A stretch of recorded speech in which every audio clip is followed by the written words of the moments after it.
नमस्कार दोस्तों, average achievers पे आपका बहुत बहुत स्वागत है। दोस्तों, जब से दिल्ली पुलिस की फिजिकल की डेट आई हुई है जो कि 28 जुलाई 2021 से होने वाली है, तो बहुत सारे दोस्तों के बीच एक क्वेश्चन क्रिएट हो रहा है कि जो हमारे जो ST SC OBC या EWS के जो सर्टिफिकेट होते हैं, वो सर्टिफिकेट जो जिनके पास क्रूशियल डेट का पहले का है उनके पास तो काफ़ी बढ़िया है, कोई दिक्कत नहीं है। जिनके पास क्रूशियल डेट के बाद का है वो क्या करेंगे? तो क्रूशियल डेट यानी कि जो आपके दिल्ली पुलिस के फॉर्म में दिया हुआ था वो कि जो भी फॉर्म का फिलअप करने का लास्ट डेट था यानी कि 7 सितंबर 2020 वही क्रूशियल डेट था। उससे पहले का सर्टिफिकेट आपको चाहिए। जैसे कि आपको या आपके पास LMB हो। सबसे पहले हम लोग एक एक चीज़ों पे बात करते हुए आएंगे। सबसे पहले हम लोग बात करेंगे जो कि ड्राइविंग लाइसेंस के बारे में है। तो ड्राइविंग लाइसेंस के बारे में यहाँ पे क्लियरली 7.2 पारा में दिया हुआ था कि male candidates must possess a valid driving licence for LMB motorcycle और कार। यानी कि आपके पास लाइट मोटर व्हीकल यानी कि LMB लाइसेंस होना चाहिए।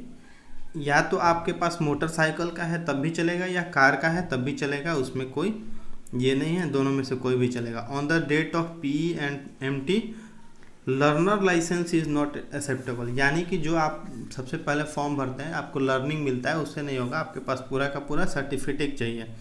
तो इससे एक चीज़ क्लियर हो गई कि आपको लाइट मोटर व्हीकल वाला ड्राइविंग लाइसेंस चाहिए, या तो आपको कार का हो नहीं तो मोटरसाइकिल का भी हो तो चलेगा, कोई दिक्कत नहीं है, और वो क्रूशियल डेट से पहले का होना चाहिए।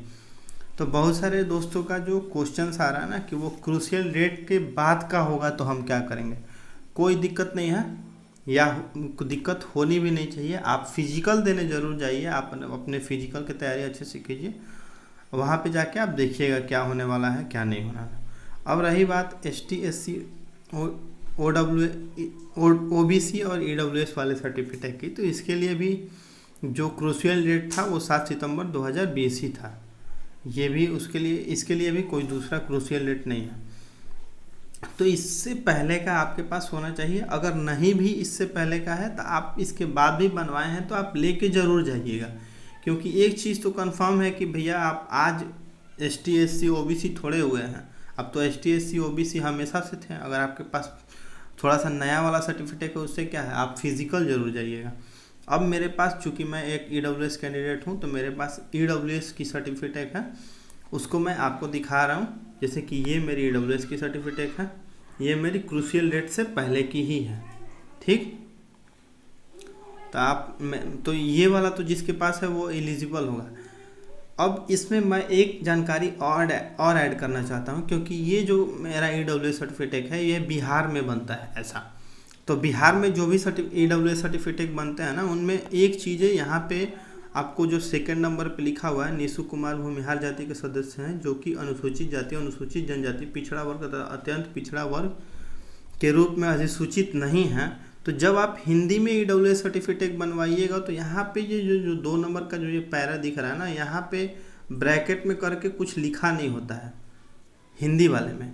और यही वाला जब आप इंग्लिश में बनवाइएगा, सेम सर्टिफिकेट देखिए मेरा ये जो बना हुआ है, लेकिन वो मेरा जो फाइनेंशियल ईयर था, ये मेरा फाइनेंशियल ईयर 19-20 का है, और ये जो नया वाला मैंने बनवाया था ये 20-21 के लिए है। अब मुझे नया वाला 21-22 के लिए बनवाना पड़ेगा।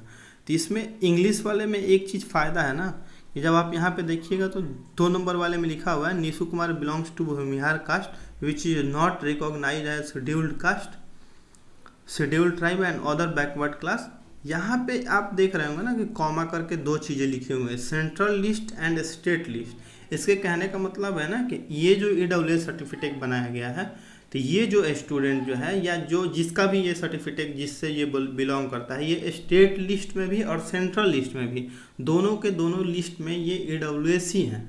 जो कि कोई भी EWS कोई भी जब सेंट्रल गवर्नमेंट की जब एग्ज़ाम्स होती है या वैकेंसीज होती है तो उसमें देखिए क्लियरली लिखा होता है कि फॉर्मेट जो आपका होना चाहिए वो सेंट्रल लिस्ट का ही होना चाहिए।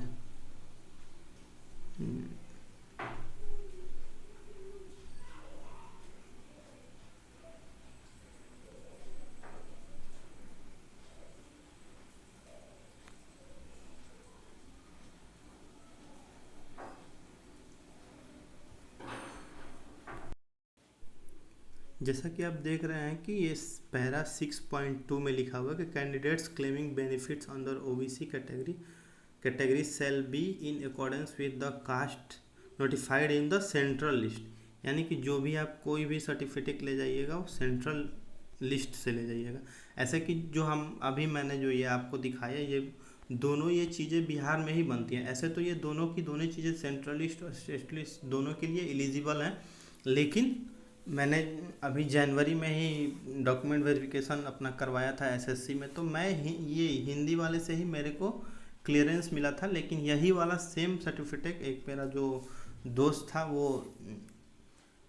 नॉर्दर्न रीजन में यानी कि दिल्ली में अपना एमटीएस का डॉक्यूमेंट वेरिफिकेशन करवाया था, तो उसको इसके लिए प्रोविज़नल दिया गया था। प्रोविज़नल में भी कोई दिक्कत नहीं है, वो भी लास्ट में आपका क्लियरेंस सब कुछ होता है, लेकिन उसको प्रोविज़नल मिला था और मेरे को क्लियर मिला था। तो आज के बाद मेरे को कहने का मतलब है ना कि कभी भी आप जब बिहार से हो आप, तो आप जब भी डब्ल्यू सर्टिफिकेट बनवाइएगा तो आप इंग्लिश में बनवाइएगा, जिसमें हर चीज़ें क्लियर लिखी हुई हैं। आपको किसी या आप स्टेट का फॉर्म भरिए या सेंटर का फॉर्म भरिए, आपको कोई भी दिक्कत नहीं होगा। ठीक रहा, इतनी सारी बातें रहीं। अब इसके बाद अगर कोई भी बातें छूट गई हों कि जो अभी इस वीडियो में मैंने आपको जानकारी साझा नहीं कर पाया हूँ, तो उसके लिए आप कमेंट बॉक्स में लिखिए, मैं आपके किसी भी क्वेश्चन का जवाब ज़रूर दूंगा। जय हिंद, जय भारत।